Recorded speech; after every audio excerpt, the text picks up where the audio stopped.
BRS की रुकने council के कविता ने हफ्ते के रोज जिले हुकाम को मशवरा दिया कि वो निजामाबाद जिले के नशीली इलाकों सुबह से शाम तक केसीआर साहब हमेशा और हमेशा उन्होंने जिला कलेक्टर राजीव गांधी हनुमान के साथ टेलीफोनिक जायजा लिया और इस बात को यकीनी बनाने के लिए फौरी इक़दाम करने की जरूरत पर जोर दिया कि लोगों को किसी किस्म की तकलीफ ना हो।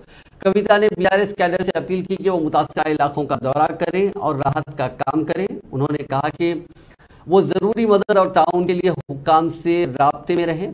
कविता ने एसआरएसपी प्रोजेक्ट से पानी के अखराज अंदरूनी और दीगर मसाइल जैसे रिलीफ जैसे इक़दाम पर भी बातचीत की।